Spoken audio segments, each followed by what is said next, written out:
12 साल का था तभी सोलापुर से घर छोड़ के यहाँ आ गया। मैं 12th फेल हूँ। अंग्रेजी नहीं आने की वजह से बिजनेस नहीं हुआ, ऐसे नहीं हुआ। ना घर था, ना जमीन थी, ना और कुछ प्रॉपर्टी थी जिसके ऊपर वो कोलेटरल सिक्योरिटी दे के उसके ऊपर बैंक लोन दे दे। वी कैन, हम ये कर सकते हैं। We need opportunity. मुझे मिलिंद कांबले ही बनना है, मुझे किसी का कॉपी नहीं करना है। बहुत पुअर थे।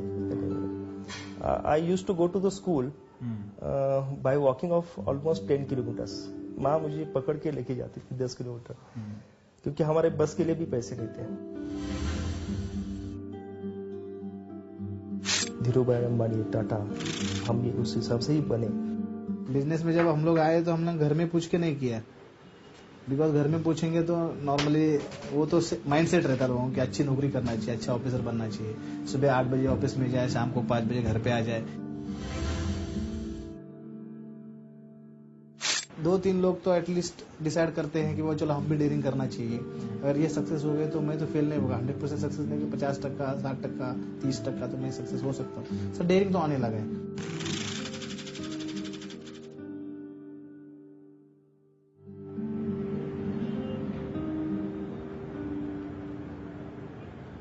नमस्कार, मैं रवीश कुमार। अंग्रेजी का एक शब्द है अराइव्ड, जिसका आजकल एक जुमले की तरह इस्तेमाल होता है, यानी कि जिस मंजिल पर आप पहुंचे उसकी ऊंचाई से दुनिया बहुत दूर दूर तक नजर आए। हम यही देखने के लिए पुणे आए हैं कि 1990 के उदारीकरण के बाद जो दलित हैं उन्होंने इन आर्थिक मौकों का किस तरह से फायदा उठाया है। रिजर्वेशन यानी सरकारी नौकरियों के अलावा ये इत्तेफाक है कि हमारी कहानी की शुरुआत इस होटल के कमरे से शुरू हो रही है, क्योंकि पता चला कि इस होटल को बनाने का काम जिस ठेकेदार को दिया गया वो एक दलित है, और उस ठेकेदार ने, कॉन्ट्रैक्टर ने इसी शहर के एक 5 स्टार होटल को भी बनाया है। और यह भी एक इत्तेफाक है कि इस होटल के ठीक नीचे अंबेडकर की एक प्रतिमा लगी हुई है और उसी के सामने अंबेडकर के नाम से एक रिक्शा स्टैंड भी है। बात उनकी करूंगा जिन्होंने इन महापुरुषों की बदौलत आत्मविश्वास हासिल किया और पुणे की इन चमकदार होर्डिंगों पर अपना नाम दर्ज कराने के लिए बेताब है। मेरा होर्डिंग है बहुत सारा। फिक्की, सीआईआई, एसोचैम का नाम तो सब जानते हैं। 1927 में ही बन गई थी फिक्की, उद्योगपतियों का मंच, आजादी के आंदोलन में अपनी दखल बनाने और ब्रिटिश राज से रियायतें लेने के लिए। जैसे फिक्की है, जैसे इसके 83 साल बाद 2010 में पुणे में दलित उद्योगपतियों ने एक संगठन बनाया है, डिक्की। तो मुझे ऐसे लगा कि भी अपना भी कोई चेंबर होना चाहिए। Dalit Indian chambers of commerce and industry, FICCI नहीं डिक्की, ताकि जिस तरह वित्त मंत्री बजट पेश करने से पहले और बाद में उद्योगपतियों से मिलते हैं, इन दलित नव उद्योगपतियों से भी मिलें, उनकी बातें सुने। अगर आप जीडीपी, ये 8, 10, 9% का जीडीपी का बात आज चल रहा है, तो हम जानते हैं ना ग्राउंड रियलिटी क्या है। हमको भी जोड़ ले तो हम भी कुछ कंट्रीब्यूट उसमें कर सकते हैं। 150 मेंबर्स, इनका कुल टर्नओवर अगर जोड़ा जाए तो कम से कम वो 1000 करोड़ के आसपास आता है। इतनी गर्मी में इस लाल टाई को बांधने का कोई मतलब नहीं है, लेकिन ये डिक्की के ड्रेस कोड का हिस्सा है, रेड टाई। 4 से 6 जून के बीच में पूना इंजीनियरिंग कॉलेज के इस मैदान में लगभग 1 लाख स्क्वायर फुट जगह पर 200 स्टॉल लगेंगे, जहां दलित उद्यमी अपने उत्पादों का प्रदर्शन करेंगे। और इसकी प्रेरणा मिली है ओबामा के उस फेमस लाइन से, यस वी कैन। सुना आपने, यस वी कैन। तो दलित भी बताना चाहते हैं कि वो भी ये कर सकते हैं। एक और खास बात है, ओबामा और अंबेडकर दोनों एक ही यूनिवर्सिटी के प्रोडक्ट हैं, कोलंबिया यूनिवर्सिटी। आपको शक है तो इस ब्रोशर को देख लीजिए, अंग्रेजी में है। मकसद दलित समाज को बिजनेस में आने के लिए प्रेरित करना और दुनिया को बताना कि देश की अर्थव्यवस्था को हम ही चला रहे हैं और हम चला सकते हैं। इरादा 2015 में दिल्ली के प्रगति मैदान में दलित एक्सपो करने का भी है। 1000 दलित उद्यमी जो है देश के अलग अलग हिस्सों में काम कर रहे हैं, तो उनके सभी गुड्स का, उनके सभी प्रोडक्ट्स का एग्जीबिशन दिल्ली में प्रगति मैदान में 2015 में करने का एक इरादा है। डिक्की के सदस्यों की लाजवाब कहानियां हैं। सारी कहानियां 1990 के आर्थिक उदारीकरण के बाद की हैं और किसी ने सरकारी मदद नहीं ली है। रिजर्वेशन से मिलने वाली नौकरी के रास्ते को छोड़ मुश्किल चुनौतियों का सामना करने की कहानी है इनकी।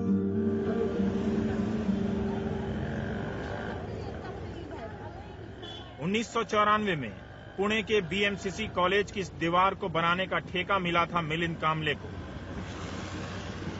ब्राह्मण दोस्त ने 24,000 कर्ज दिए और आगे का सफर खुद तय करते हुए मिलिंद यहां ले आते हैं, जहां उनकी इंजीनियरिंग कंसल्टेंट कंपनी ये इमारत बनवा रही है। मिलिंद गर्व से बताते हैं कि 1200 फ्लैट बना चुके हैं। कितने स्क्वायर फुट का फ्लैट है? ये है 1100 स्क्वायर फीट। अच्छा, क्वालिटी ऐसे रखता हूं ताकि कोई ना कहे कि दलित ने बनाया है तो हुनर की कमी होगी। हुनर जिसे अंग्रेजी में और एक तो मेरिट यह है कि करना तो अच्छा करना, नहीं तो नहीं करना। क्वालिटी और स्पीड, ये दो चीजें बहुत इंपॉर्टेंट होती है। क्यों बार बार आप क्वालिटी पे जोर देते हैं? हम प्रूव करना चाहते हैं, कोई हमें ऐसा न बोले कि भाई इन्होंने बनाया और क्या चीज बनाई। अरे इन्होंने बनाया तो अच्छी चीज बनाया।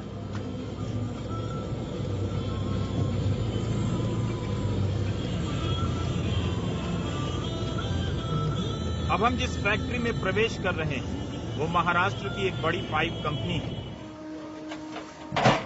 एक दलित की बनाई 18 करोड़ टर्नओवर की कंपनी एवरेस्ट पाइप। 250 लोग काम करते हैं, सभी जाति और इलाके के लोग। पूरा इलाका मराठा लोगों का। कंपनी के मालिकों में से एक अविनाश जगताप कहते हैं कि जगताप टाइटल तो महारों का भी है और मराठों का भी। किसी को पता ही नहीं चला कि वक्त तेजी से बदल रहा है।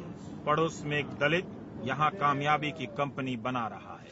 यहाँ पे सब कांचन, कारघोर, कुंजीर, ये ऐसे लोग हैं, ऑल मराठा।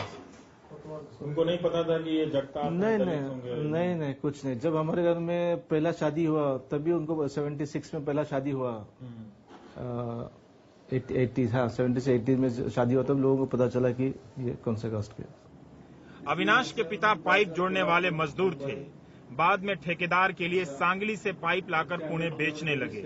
एक दिन किसी ने कह दिया अपनी फैक्ट्री क्यों नहीं बना लेते। बस शुरुआत हो गई। एवरेस्ट पाइप ने क्वालिटी पर इतना जोर दिया कि मार्केट में नाम हमेशा हमेशा के लिए बन गया। आज भी 30-40% ऐसे लोग हैं जिनको क्वालिटी पाइप चाहिए। आज भी हमारा मार्केट में अच्छा नाम है। अभी भी इतने पाइप्स का ऑर्डर है कि ऐसा लगता है कि हमारे पास कम से कम 1000 लेबर होने चाहिए। अभी हम कामयाबी ने अविनाश को अंबेडकर के करीब ला दिया है। दोनों महार जाति से आते हैं। अविनाश के दफ्तर में अंबेडकर हैं, अंबानी नहीं है, मनमोहन सिंह भी नहीं है, बुद्ध की मूर्तियां हैं। बाबा साहब ने हमारे कास्ट के लिए, हमारे लोगों के लिए जो कुछ किया है, आज भी अगर वो नहीं होते थे तो आज भी हम कहा तो भी खराटा झाड़ू मारते थे, गले में मटका लिए घूमते होते थे, जैसे पेशवाई में था। एवरेस्ट सन पाइप इंडस्ट्रीज ने भी अपनी पहचान अपने मजहबी प्रतीक के जरिए मजबूत करने की कोशिश की है। बुद्ध की ये तस्वीर है, बुद्धम नमामि, धम्मम नमामि, संघम नमामि। लेकिन इसके साथ साथ जो बाहर की कम्युनिटी है, जो व्यापक कम्युनिटी है, वो नाराज न हो, इसलिए यहाँ पर संत तुकाराम की वाणी भी लिखी गई है और उनका भी चित्र बनाया गया है, क्योंकि इसी रास्ते से इसके सामने के रास्ते से तुकाराम की झांकी निकलती है, तो गुजरने वाले लोगों को भी लगे कि ये जगह उन्हीं का एक हिस्सा है। तो एक तरह से आर्थिक तरक्की के साथ साथ सामाजिक और धार्मिक जगहों में भी अपना मुकाम बनाने की जो बेचैनी दिखती है इन दलित उद्योगपतियों में, आप भी इन प्रतीकों के जरिए देख सकते हैं। जल्दी ही अविनाश जर्मनी जाने वाले हैं 14 करोड़ की ऑटोमेटिक मशीन लाने के लिए, और अब हमें उनकी ये सफेद कार ले जा रही है पुणे के पॉश इलाकों में से एक सेलिसबरी पार्क। कार पर कंपनी का www वाला पता लिखा है। इस पूरे इलाके में मारवाड़ी गुजराती बिजनेसमैन रहते हैं। पुणे के दौलतमंद लोग, दलित परिवार का एक ही मकान है यहाँ। परिवार के लोग कहते हैं पूरा मोहल्ला उनके साथ बराबरी का बर्ताव करता है, अपने घर बुलाता है, हमारे घर भी आता है। सेठिया है, पित्रोड़ा है, ओसवाल, शाह ऐसे दलित का एक ही घर है। भी घर में इनका कुछ कार्यक्रम रहता है तो वो आते हैं। इस शानदार से लगने वाले घर में आप अंबेडकर को जरूर देखेंगे। प्लाज्मा भी है और पियानो टाइप कैसियो भी एक प्यार का नगमा है।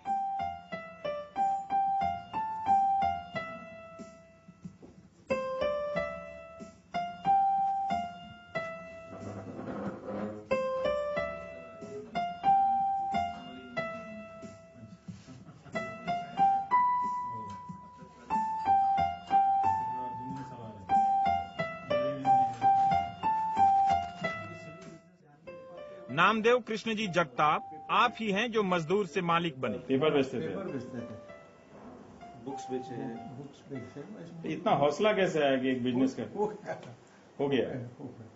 अभी अच्छा, इसका ग्रेजुएशन हो गया है और अभी ये बिजनेस संभालता है। और ये आपका परिवार, कोई मरीन इंजीनियर बनना चाहता है तो कोई बिजनेसमैन।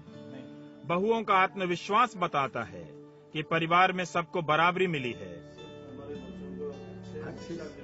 और घर की सफाई बताती है कि क्वालिटी से कोई समझौता नहीं।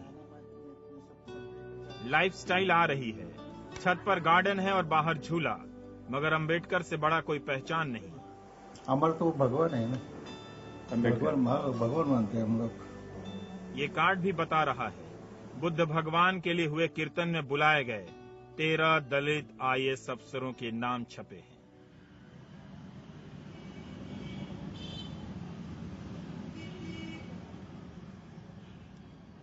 Electrical, mechanical and automobile. NG खराट की कंपनी है सिग्नेट इंजीनियर्स।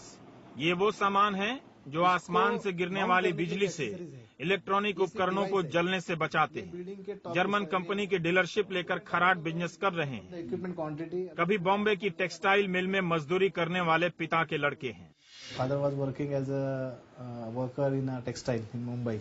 अच्छा, तो 1984 में जब स्ट्राइक हो गए तो सब खत्म हो गया। अच्छा, तो उसके बाद तो बहुत डिफिकल्ट हो गया खाने का, रहने का। हम लोगों ने जिद नहीं हारी और अपने हिसाब से जितना जितना जहाँ जहाँ मौका मिलेगा वहाँ पे मेहनत करके एजुकेशन लिया और यहाँ तक पहुँचे हैं। खराट ने बिजनेस का इरादा किया और सालाना 6 करोड़ का टर्नओवर। पार्टनर विक्रमादित्य हिमाचल के OBC हैं। कहते हैं यहाँ तक आने में 15 साल तो लग गए, लेकिन अगर सरकार या बैंक दलितों को पूंजी देने में उदारता दिखाते तो हम 6 की जगह 600 करोड़ तक पहुँच गए। ले जा सकते थे, क्योंकि ये पूरा एक्चुअली पैसे का खेल होता है। Trading is money. हमारी कहानी के किसी भी किरदार ने दलित होने के चलते किसी सरकारी योजना का फायदा नहीं लिया है, बल्कि कहते हैं कि उन योजनाओं से कोई फायदा नहीं। गवर्नमेंट में हमको कभी ये सपोर्ट ही नहीं मिला आज तक। 25-50 हजार रुपए की मदद मिलती है, जबकि उन्हें अब पूंजी लाखों में चाहिए। इसी लड़ाई के लिए डिक्की का गठन किया गया है। दलित समाज की आर्थिक मुक्ति का आंदोलन इस देश के अंदर चलना चाहिए। इनमें से कोई भी जाति के अपने अनुभवों के बारे में खुलकर नहीं बोलना चाहता। वो कहते हैं कि जब जाति के नाम पर सरकार से कोई सुविधा ही नहीं ली, तो उन मानसिकताओं की परवाह क्यों करें जो दलितों को हमेशा कम आंकता रहा है। गवर्नमेंट का कुछ हम ले रहा है नहीं लिया? नहीं, बिल्कुल नहीं। जो कुछ हमारे खुद के मेहनत पर में दोन हात जर नसते तर मग उभे राहिले असते का जग। उभे राहिले असते का जग, उभे राहिले असते। इस गाने का भी यही मतलब है कि भगवान का बनाया तो दिखाई नहीं देता, हाथ का बनाया दिखता है। पूजा भगवान की नहीं, अपने इन 2 हाथों की करो। इन गानों से दलित चेतना ना बनी होती तो डिक्की के ये उद्योगपति पैदा ना हुए होते। अविनाश कामले से मिले बिना इस कहानी का कोई मतलब नहीं। ब्रेक के बाद ये लड़का बताएगा कि 12वीं फेल होने के बाद भी उसने कैसे 1 करोड़ का कारोबार खड़ा किया। दावा है ये कहानी आपका सीना चौड़ा कर। दुनिया दोन हातांची रे बाबा, दुनिया दोन हातांची।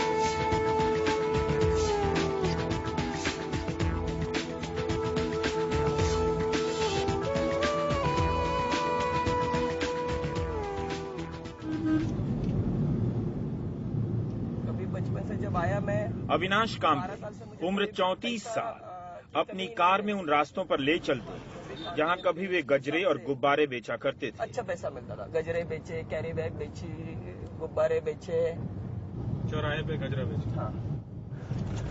अब हम अविनाश के दफ्तर आ गए हैं।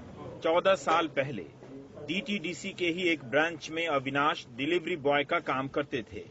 जब दफ्तर फ्रेंचाइजी पर लिया तो शोरूम में बदल दिया, जिसे अब डीटीडीसी पूरे देश में अपनाने जा रही है। 12 साल का था तभी सोलापुर से घर छोड़ के यहाँ आ गया। अविनाश के पास सब है। 120 लोगों को नौकरी दी है, करोड़ों रुपए का सालाना कारोबार है। मैं 12th फेल हूँ। 12th fail. मैं मेल भी नहीं कर सकता हूँ। कुछ तकलीफ नहीं हुई आज तक। अंग्रेजी नहीं आने की वजह से बिजनेस नहीं हुआ, ऐसे नहीं हुआ। आपके कम्युनिटी गांव में लोग तो बड़ा हैरान होते होंगे आपको देख के। होते ना, यहाँ पे भी होते हैं, पुणे में भी होते हैं। अविनाश कामले को पहली बार मौका मिला है बिजनेस करने का, लेकिन पहली ही कामयाबी को उन्होंने 6 दलित लड़कों के साथ बांट लिया। 6 को बनाया। 6 को टोटल अभी हर ब्रांच में एक है ना, तो 11 के 11 है। तो 11 में से 6 को आपने। हाँ। जाति को लेकर अविनाश अब कुछ नहीं कहना चाहते, सिर्फ अपनी काबिलियत पर बात करना चाहते हैं। 130 फ्रेंचाइजी है पूरे मिला के, उसमें कोई इंजीनियर है, कोई MBA है, कोई है, लेकिन वो लोग एक ब्रांच से बढ़ के आगे नहीं बढ़ सके। 10वीं क्लास के क्रिकेटरों के साथ आप जिस शख्स को देख रहे हैं, उसे कभी कॉलेज के टीचर ने जाति के कारण क्रिकेट टीम में शामिल नहीं किया था। और क्रिकेट खेलता था। क्रिकेट के समय कुछ स्पोर्ट्स टीचर से उन्होंने स्ट्रेट आउट बोल दिया था कि उसी की वजह से उस समय दिमाग में आ गया कि लिहाजा मुकुंद कमलाकर ने अपनी जाति का नाम ही बदल लिया। वो कामले से कमलाकर हो गए। इसी के लिए I have held my surname. जाति के अंधेरे का शिकार हुए कमलाकर सौर ऊर्जा से रोशनी फैला रहे हैं। पारंपरिक बिजनेस नहीं है, फिर भी करोड़ों के स्तर पर पहुंचा दिया है। जहीर खान ग्राहक हैं और पुणे के 4000 लोगों की छतों पर सौर ऊर्जा से चलने वाले हीटरों को लगाया है। अंबानी की तस्वीर बताती है इनका इरादा क्या है। इन सब बातों का ध्यान रखते हैं कि टाई ठीक से लगाए, सूट ठीक से पहने, बोलते समय ढंग से बोले। आप पानी बोलेंगे तो टिपिकल पुनेरी अपर क्लास के जो लोग हैं वो बोलते हैं। हाँ। और शेड्यूल कास्ट दलित जो पानी बोलते हैं, नहीं बोलते हैं, तो उससे पता चलता है। नाव वाला बोलते हैं, पानी बोलते हैं। हाँ, पानी नहीं बोलते हैं। हाँ, तो वो मेरे पिताजी इज अ स्कूल टीचर, उन्होंने पर्पजली मुझे वो सिखाया है, उन्होंने बताया है। तो सुना आपने कमलाकर साहब ने क्या कहा कि उनकी पहचान पर कोई संदेह ना करे, और पहचाने तो कोई उनकी योग्यता पर संदेह ना करे, इसलिए वो पानी का उच्चारण पानी की तरह करते हैं, पानी नहीं बोलते हैं जो दलित समुदाय के लोग बोलते हैं, क्योंकि पुणे का अपर क्लास शक कर सकता है कि कहीं ये दलित तो नहीं है। अब हम इन दलित उद्योगपतियों के साथ लंच करने आते हैं, इनकी कामयाबी के और भी किस्से सुनने, लेकिन सबने यही कहा कि अभी पैसा आना शुरू हुआ है, इसलिए दौलत का तमाशा नहीं है। उत्तर प्रदेश में दलित उद्यमियों के साथ मुलाकात का मेरा अनुभव थोड़ा अलग रहा है। उनके पास जितना भी बिजनेस है, जितना भी पैसा आया है, उसका एक बड़ा हिस्सा शोशेबाजी में भी खर्च होता है। ये एक यूपी की राजनीति की या फिर उस समाज का भी अपना असर है। लेकिन यहाँ पुणे में जो लोग हमारे साथ हैं, जो नव उद्यमी हैं, जो आगे चलकर बड़े उद्योगपति बन सकते हैं, इनके भीतर पैसा खर्च करने को लेकर बहुत ज्यादा शोशेबाजी वाली टेंडेंसी नहीं है। लेकिन सवाल मन में अधूरा ही रहा, इन सब ने जातिगत भेदभाव का नाम क्यों नहीं लिया? सब ने यही कहा कि अब क्या फायदा, बेवजह विवाद बढ़ेगा। हम विवाद नहीं, बिजनेस चाहते हैं। उसके ऊपर ज्यादा नहीं ध्यान दें कि हम कितना हमने कम है, जो कर रहे हैं उसको काम करते हैं। और हाँ, आपको यह तस्वीर भी तो दिखानी है। इनमें से कई एनडीटीवी इंडिया के दर्शक हैं, इसलिए हमारे साथ ये क्लिक। और यहाँ तो हमें गुलदस्ता भी मिला। बुलाते रहिएगा, हम आते रहेंगे।